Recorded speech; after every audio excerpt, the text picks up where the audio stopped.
جن کا کوئی سہارا نہیں، رفیق دوست۔ تو آپ صلی اللہ علیہ وسلم بے کس پر شفیق ہیں اور بے بسوں کے رفیق ہیں، جو گزرتی دل پہ ہے جانے جان۔ جانے جہاں کہتے ہیں بہت پیارے کو۔ نہ کہوں جو تم سے تو کیا کروں۔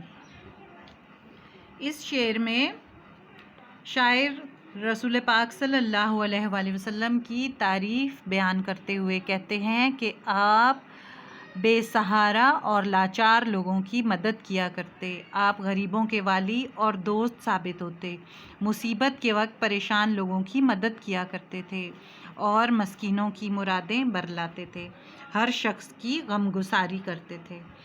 تو آپ صلی اللہ علیہ وسلم کی محبت اور شفقت جن لوگوں کو حاصل ہوئی، انہیں ان کے تمام حقوق ملے۔ تیسرا شعر ہے، میرے حال پہ بھی کرم کرو۔ کرم کا مطلب ہے مہربانی، عنایت۔ جو کروں میں عرض وہ سن تو لو۔ عرض مطلب درخواست، گزارش۔ تم ہی باپ ماں سے ہو مہرباں، نہ کہوں جو تم سے تو کیا کروں۔ مہربان یعنی محبت سے پیش آنے والے، بہت زیادہ کرم کرنے والے، عنایت کرنے والے۔ تو اس شعر میں شاعر کہتے ہیں، اپنی محبت اور عقیدت کا اظہار کرتے ہیں، کہتے ہیں کہ میں آپ کی ذات گرامی سے بہت زیادہ متاثر ہوں، میری محبت اور عقیدت آپ صلی اللہ علیہ وآلہ وسلم سے بہت زیادہ ہے، اس لیے میں چاہتا ہوں کہ آپ مجھ پر اپنی نظر کرم کریں اور میرا حال بھی سنیں۔ میں اگر آپ سے کچھ گزارش کروں تو اس کو بھی سنیں۔ میری آرزو ہے کہ میں اپنا حال دل آپ کو بیان کروں اور اپنے دل کا بوجھ ہلکا کر سکوں، کیونکہ آپ جیسا شفیق اور مہربان کوئی نہیں، آپ ماں باپ سے بھی بڑھ کر مہربان ہیں۔ تم ہی دادگر ہو یتیم کے، تم ہی چارہ گر ہو سقیم کے۔ دادگر کا مطلب ہوتا ہے انصاف دلانے والا، اور چارہ گر مسئلوں کا حل نکالنے والا۔ سقیم ایسے کو کہتے ہیں جس سے کوئی غلطی ہو گئی ہو، گناہ سرزد ہو گیا ہو، خطا کار ہو۔ تم ہی دادگر ہو یتیم کے، تم ہی چارہ گر ہو سقیم کے۔ ہمہ تن ہوں درد میں ناتواں۔ ہمہ تن یعنی ہر وقت، ہر لمحہ۔ درد میں ناتواں، ناتواں یعنی کمزور، ضعیف، بے بس، بے حال۔ نہ کہوں جو تم سے تو کیا کروں۔ اب اس شعر میں شاعر کہتے ہیں کہ آپ صلی اللہ علیہ وآلہ وسلم نے یتیموں کی مدد کی اور بے سہارا لوگوں کو سہارا دیا۔ آپ صلی اللہ علیہ وآلہ وسلم کے آنے سے پہلے لوگ جہالت کے اندھیروں میں گرے ہوئے تھے، آپ نے تمام لوگوں کو شمع ہدایت دی، غلاموں، یتیموں، درد سے لاچار لوگوں کو حقوق دلائے، بے کسوں، بے بسوں، غلاموں، یتیموں اور لاچار لوگوں پر ظلم توڑا جاتا تھا، آپ نے جو ہے ان کو سہارا دیا اور ان کی غلطیوں پر ان کو جو ہے حد مقرر، عرب کے معاشرے میں ایسے ہوتا تھا نا کہ چھوٹی سی غلطی پر بھی کڑی سے کڑی سزا دی جاتی تھی، تو آپ نے انصاف دیا، انصاف کے مطابق لوگوں کو ان کے اس کا دیا، حد مقرر کی اور معاشرے کو ظلم و جبر سے بچایا اور پریشان حال لوگوں کی مدد کی۔ اگلا شعر ہے، مجھے در بدر یہ پھرائے گا۔ در بدر مطلب مارے مارے پھرنا، بھٹکنا، ایک در سے دوسرے در پر پھرنے والا۔ نہ کبھی یہ راہ پر آئے گا، مجھے پیس ڈالے گا۔ پیس ڈالے کا مطلب ہے برباد کر دے گا۔ آسمان، نہ کہوں جو تم سے تو کیا کروں۔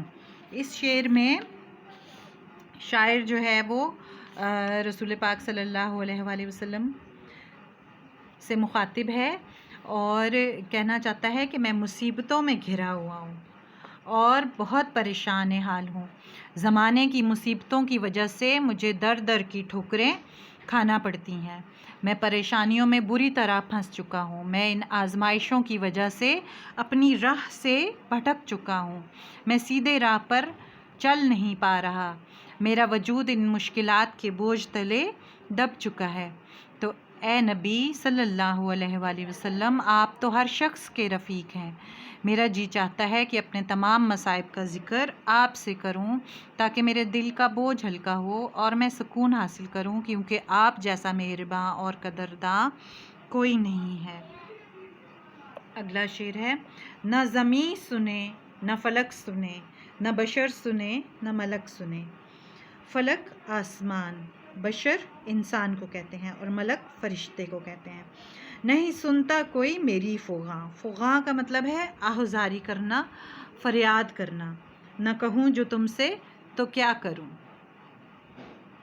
شاعر جو ہے نبی صلی اللہ علیہ وآلہ وسلم سے مخاطب ہے اور کہتا ہے کہ میں اپنا حال دل ہر ایک کو سنانا چاہتا ہوں تاکہ دل کا بوجھ ہلکا کر سکوں، مگر کوئی بھی میری فریاد کو نہیں سنتا۔ سب اپنے کام سے مطلب ہے سب کو، اور میری آواز کو کوئی بھی نہیں سنتا۔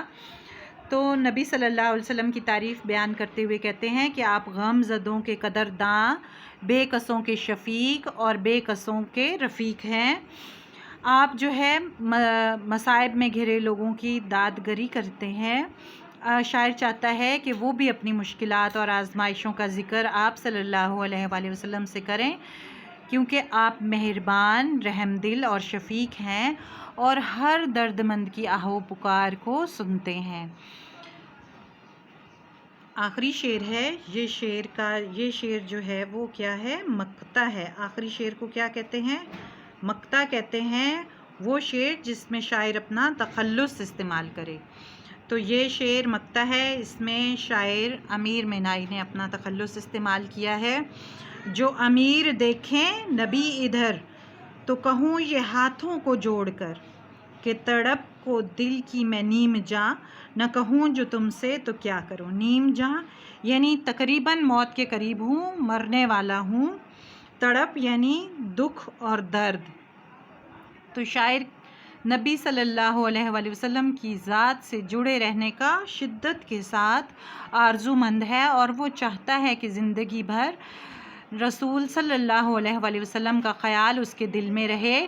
شاعر کی دلی خواہش ہے کہ وہ ملنے کی تڑپ دل میں رکھتا ہے کہ جب میں آپ سے ملوں تو آپ کے سامنے ہاتھوں کو جوڑ کر اپنی تڑپ کا ذکر کروں۔ شاعر کہتے ہیں کہ میرے اندر نبی صلی اللہ علیہ وآلہ وسلم سے ملنے کا ولولہ اس قدر ہے کہ میری جان ہمیشہ ان کے لیے حاضر ہے۔ شاعر نبی صلی اللہ علیہ وآلہ وسلم کی ذات سے جڑے رہنے کا شدت سے آرزو مند ہے، اور وہ چاہتا ہے کہ زندگی بھر رسول اللہ صلی اللہ علیہ وآلہ وسلم کا خیال اس کے دل میں رہے۔ شاعر دلی خواہش رکھتا ہے کہ وہ رسول اللہ صلی اللہ علیہ وآلہ وسلم سے ملے۔ شاعر کے اندر پیارے نبی خاتم النبیین صلی اللہ علیہ وآلہ وسلم سے ملنے کی تڑپ اس حد تک ہے کہ شاعر چاہتے ہیں کہ جب وہ ان سے ملیں تو ان کے سامنے عاجزی اور انکساری سے ہاتھ جوڑے اپنی تڑپ کا ذکر کریں، اور وہ کہتے ہیں کہ میں آپ سے نہ کہوں تو پھر میں کس سے کہوں۔ شاعر اپنے اس حال کا ذکر رسول پاک صلی اللہ علیہ وآلہ وسلم سے کرنا چاہتے ہیں۔